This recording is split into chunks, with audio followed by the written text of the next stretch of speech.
বাংলাদেশের রাজনীতি মানে সিন্ডিকেট নীতি, দুর্নীতি, ঘুষের নীতি, এটাই হলো বাংলাদেশের রাজনীতি। এই জন্য আমি বাংলাদেশের রাজনীতি পছন্দ করি না, কোনো দলকে আমি পছন্দ করি না। দলকে না, সরি ভুল হবে, সকল দলকে আমি পছন্দ করি, দলের অনুসারীদেরকে আমি পছন্দ করি না। দল আর দলের অনুসারী সাপোর্টার মধ্যে পার্থক্য আছে। অ্যাজ এ মুসলমান আমি জামাত ইসলামকে সাপোর্ট করি, ফলো করি না, ফলো করি আমার রাসূলকে, শুধুমাত্র ফলো করি আমি ওমর ইবনে খাত্তাবকে। আমাকে আল্লাহ পাক জন্মগতভাবে সৃষ্টিগতভাবে ওমর ইবনে খাত্তাবের কিছু ন্যায় নীতি আমার কলবের ভিতর, ব্রেনের ভিতর দিয়ে দিয়েছেন, যেগুলো আমি আগে বুঝতে পারি। এখন যখন কোরআন হাদিসের এলেম গ্রহণ করার তালেবে, আমি একজন তালেবে এলেম, এখন আমি বুঝতে পারতেছি এগুলো আল্লাহ পাক আমাকে কিছু কিছু আমার নীতি আদর্শ কিছু আমার জন্ম থেকে আল্লাহ পাক আমাকে দিয়ে রেখেছেন। যেহেতু আমি ওমরের নীতি আদর্শ অনুসরণ করি, ওমরকে ফলো করি, ওমরের মতো হইতে চাই, ওমরের মতো দিন কায়েম করতে চাই, এটা আমার কাছে ন্যাচারালি, এটা জন্মগতভাবে, এটা এগুলা বেশিরভাগ। তো আমার অনেক আছে যারা আমাকে চিনেন, জানেন, আমার পরিবার, পাড়া প্রতিবেশী, তারা আমার লাইফ অ্যানালাইসিস করলে তারা বুঝতে পারবে কথাটা কতটুকু বাস্তব, আমি সত্যি বলতেছি নাকি বানিয়ে মানুষকে আমার ফলোয়ার বানানোর জন্য কসম আল্লাহর মানে বানাই চুরে বলছি না, আমি মিথ্যা কথা বলি না। আমি মনের অজান্তে ইচ্ছা মানে অনিচ্ছাগতভাবে মিথ্যা কথা বলেছি, কখন এটা আমার মনে আসছে না, বলি না, একেবারে বলি এরকম বলতে পারবো না। তবে আমি দুনিয়ার লোভে পরে মিথ্যা কথা কখনো বলি নাই। আমি আমার জন্মের পর থেকে এই পর্যন্ত, যখন থেকে আমি নাবালক ছিলাম তখনও বলি নাই, শিশু অবস্থায় যখন ছিলাম তখনও বলি নাই। আল্লাহ পাক আমাকে হেফাজত করেছে।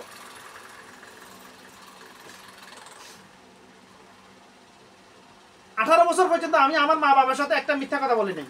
আমার বয়স 18 বছর পর্যন্ত, জন্মের পর থেকে।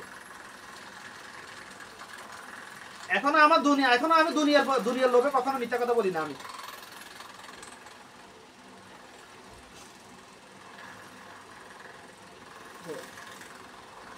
আমার রাসূল একটা হাদিসটা সহি, আমার রাসূল সাল্লাল্লাহু আলাইহি ওয়াসাল্লাম উপর মক্কার কাফেররা কত জুলুম অত্যাচার করেছে, কখনো রাগ করেন নাই। সেজদায় গেছে, ওটার নাড়ি বুড়ি গর্দানের উপর ঢেলে দিয়েছে যাতে শ্বাস শুদ্ধ হয়ে মারা যায়।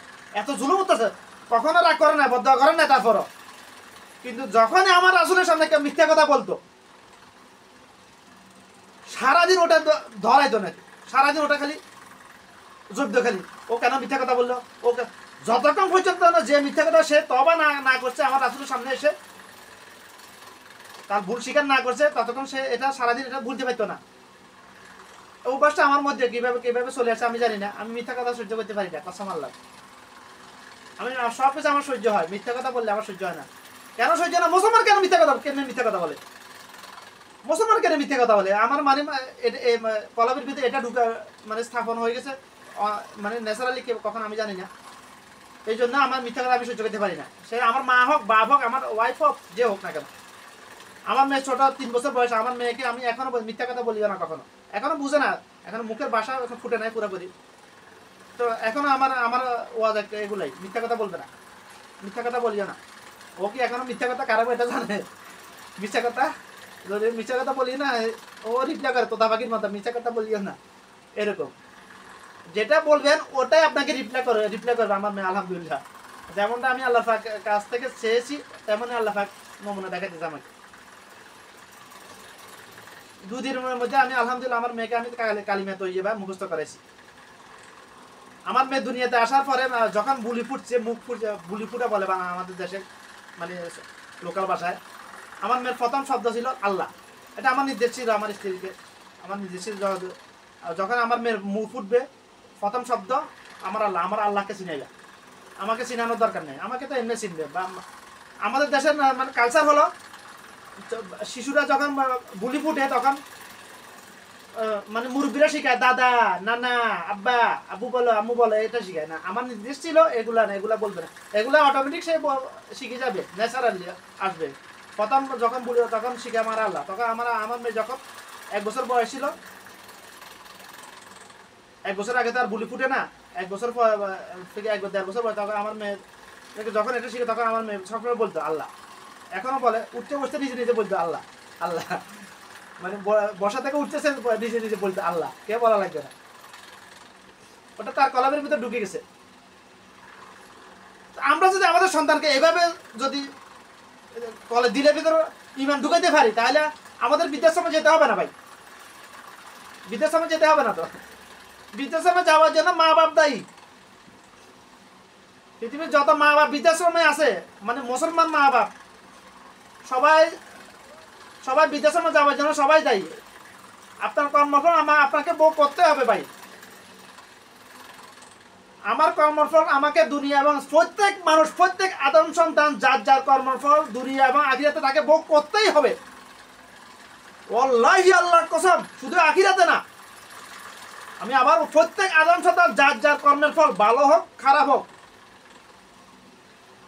দুনিয়া এবং আখিরাতে, আখিরাতে তো মরার পরে যাত্রা আপনি তো আপনি দেখেন, আমার দেখার দরকার নেই। দুনিয়াতে আপনাকে ভোগ করতেই হবে। যদি আপনি কারো উপর জুলুম করেন, আপনি তার উপর যতটুকু জুলুম করছেন তার কয়েক গুণ বেশি আপনাকে দুনিয়াতে ভোগ করতে হবে। আখিরাতে বাদ দিয়ে দিলাম, আখিরাতেটা মরার পরে আপনারটা আপনার দেখেন কে ভাই, আমার দরকার নাই। আখিরাত নিয়ে এত ওয়াজ করা, প্র্যাকটিক্যাল আমি দেখাই দিচ্ছি, প্র্যাকটিক্যাল 3D ফুটেজ আমি আপনাদেরকে দেখাই দিচ্ছি। যে সকল মা বাপ যৌবনকালে সন্তানের উপর মানসিক অত্যাচার করে, বৃদ্ধকালে তাকে মানসিকভাবে জুলুম করে, বিভিন্ন দিক থেকে ভাবে ওদিকে গেলে ওদিকে, এটা মানসিকভাবে কীভাবে জুলুম অত্যাচার করে মা বাপ যৌবনকালে সন্তানদের উপর, এটা নিয়ে কথা বলতে গেলে অন্যদিকে চলে বললে মাথা ফিকিল্লা ইনশাল্লাহ অন্য আরেকদিন বলবো। তো যেটা বলতেছিলাম,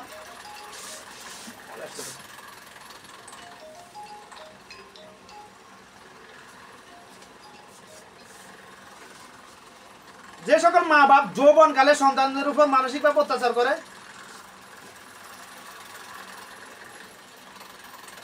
তারা বৃদ্ধকালে সে অত্যাচারের রিফ্লেকশন পাবে কসম আল্লাহর, এতে বিন্দুমাত্র সন্দেহ নাই।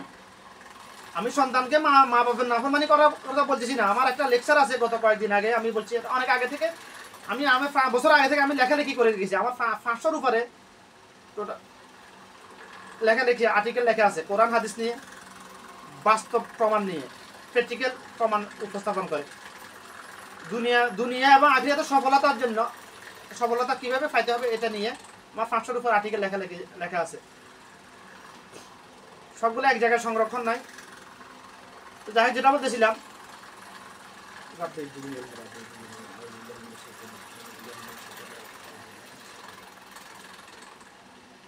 জুলুম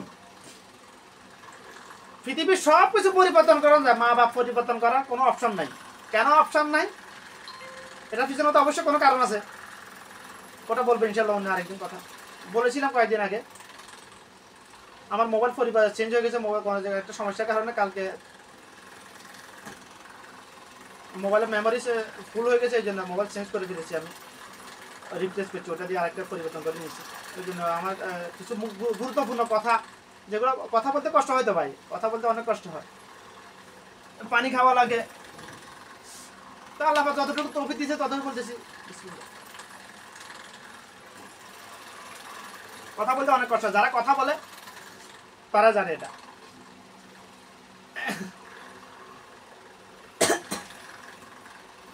মা বাপ পৃথিবীর সব কিছু পরিবর্তন করা যায়। আপনার বয়স যদি 80 বছর হয়, আমি বলতেছি না পরিবর্তন করার জন্য পেরকাবাজি করবেন না কেউ, তখন আপনি আপনার স্ত্রী পরিবর্তন করে ফেলতে পারেন যদি আপনার স্ত্রী আপনার অবাধ্য হয়। তবে স্ত্রী পরিবর্তন করা এটা আমার আল্লাহর পছন্দ না। আল্লাহ পাকের কাছে দুইটা হালাল কাজ, আদম পৃথিবীর সকল আদম সন্তানের জন্য দুইটা হালাল, তবে আল্লাহ পাকের কাছে সবচেয়ে বেশি অপছন্দনীয়, একটা হলো ভিক্ষাবৃত্তি করা আর একটা হলো তালাক। এটা সহিহ হাদিস। আমি বাংলায় বলতেছি, যেটুকু ভাষা, আরবি বললে আপনারা বুঝবেন। আমি ওমানের ভাষা থোড়ি বলতে পারি, আমার তো আরবি ভাষা, আমি ওমানের ভাষা আরবি বলতে পারি। আমি আল্লাহর হুবহু আল্লাহর ভাষাটা আমার তালিম চলতেছে। তো যেটা বলতেছিলাম, পৃথিবীর সব কিছু পরিবর্তন করা, মা বাপ পরিবর্তন করা।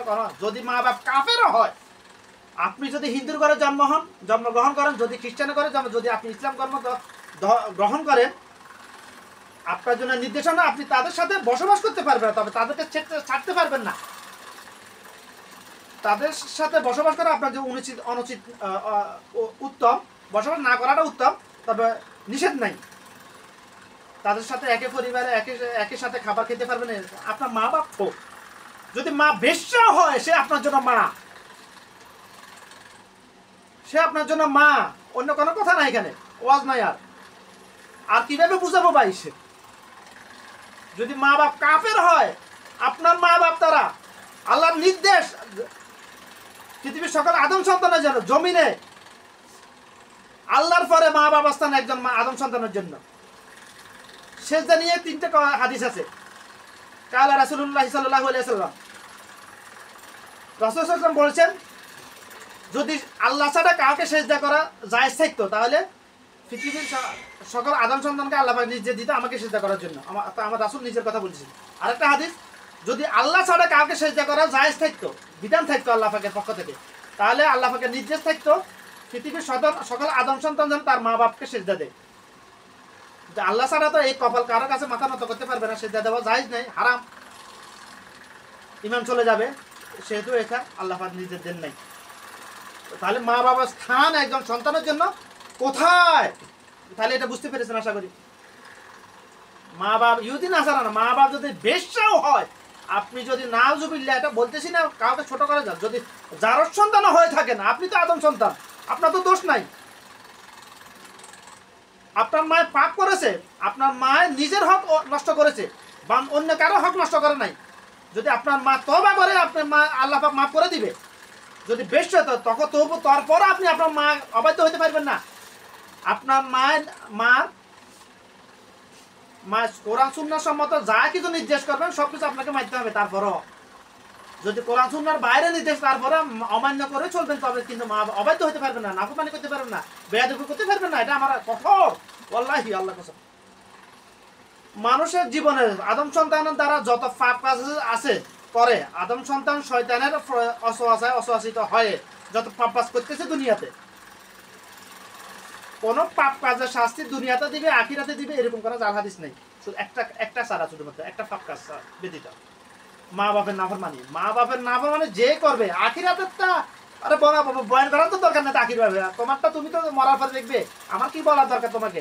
তোমার তো যেহেতু ইমান নাই, বলা এত ইয়ে করার দরকার, চিল্লানোর দরকার নাই। তো দুনিয়াতে তোমাকে ভোগ করতে হবে। প্রমাণ কয়টা লাগবে ভাই? যে মা বাবার নাফরমানি করবে, আল্লাহর নির্দেশ অমান্য করে, তাকে দুনিয়াতে শাস্তি ভোগ করার আগ পর্যন্ত তার মৃত্যু হবে না। নাফরমানি কিরকম? বিবাহের পরে বেশিরভাগ সন্তান মা বাবার নাফরমানি করে, মা বাবার কিছু জাহেলিয়াতের কারণে। ওই যে আগে বলছি, যৌবনকালে যে মা বাপ সন্তানের উপর অত্যাচার করে, জুলুম করে, বৃদ্ধকালে সে মা বাপ সে জুলুমের রিফ্লেকশন পাবেই পাবে, ফলাফল পাবে, তাকে ভোগ করতেই হবে মা বাপকে। কিন্তু সন্তানদের জন্য নির্দেশ, মা বাপ যৌবনকালে তোমার উপর অত্যাচার করেছে, কিন্তু তুমি তাকে তার রিফ্লেকশন দিতে পারবে না, তোমার জন্য হারাম। এটা আল্লাহ পাকের নির্দেশ। কিন্তু মা বাপ তো, যে মা বাপ সন্তানের উপর জুলুম করে যৌবনকালে, সে মা তো মুমিন মুসলমান না। মুমিন মুসলমান মা বাপ কখনো সন্তানের উপর জুলুম করতে পারবে না, সম্ভব না তার পক্ষে। কারণ মুমিন মুসলমানের মা বাপের কলবের ভিতর তো আল্লাহর ভয়, কবরের ভয় ঢুকানো আছে। তো সে কিভাবে জুলুম করতে পারে নিজের সন্তানের উপর কিংবা অন্যের উপর? পারবে না। তো শুধু মা বাপ হলে হবে না, মুমিন মুসলমান হইতে মা বাপকে আগে। মুমিন মুসলমান মা বাপের করে কখনো মুনাফিক নাস্তিক ফায়দা হয় না, কসম আল্লাহ। মুমিন মুসলমান কথাটা, শব্দটা ব্যাখ্যা দিতে গেলে তো অনেক সময় লাগবে। যদি আল্লাহ পাক তৌফিক দিয়ে, একদিন যথেষ্ট না ইনশাআল্লাহ। সংক্ষেপে বলি আমি, মুমিন মুসলমান কাকে বলা হয়? যে আদম সন্তানের ইমান আবু বকর, ওমর, আলী রাদিয়াল্লাহু তাআলা আনহুর মতো ইমান, অর্থাৎ কোরআন হাদিস থেকে যেটা শুনেছে, ওটা জেনেছে, বুঝেছে, ওটা মানা, তার উপর নিজের উপর ওয়াজিব করে নিয়েছে, তাকে বলা হয় মুমিন মুসলমান। এখন এই সূত্রে কয়জন দেখাইতে পারবেন আমাকে মুমিন মুসলমান? যে কোরআন হাদিস থেকে যাই শুনেছে, যেটা জানে না ওটা নিয়ে আল্লাহ পাক ওটা নিয়ে জিজ্ঞাসা করবে না। আপনি যেটা জানেন না, অনেক কিছু জানার দরকার, কিন্তু যেটা জানেন না ওটা নিয়ে ইনশাআল্লাহ আশা করি আমি আল্লাহ পাক আপনাকে ওটা নিয়ে ছাড় দিবেন। তো আপনি যেটা জানেন মানেন না, ওটা নিয়ে আপনাকে বিন্দুমাত্র ছাড় দিবেন আল্লাহ পাক। আল্লাহুম্মা হাসিবনি হিসাবে ইয়াসিরা, হাদিসটা সবাই জানেন। তবে আমাদের দেশে ব্যাখ্যা দেওয়া হয় হাদিসটা শুধুমাত্র সবে মেয়েরা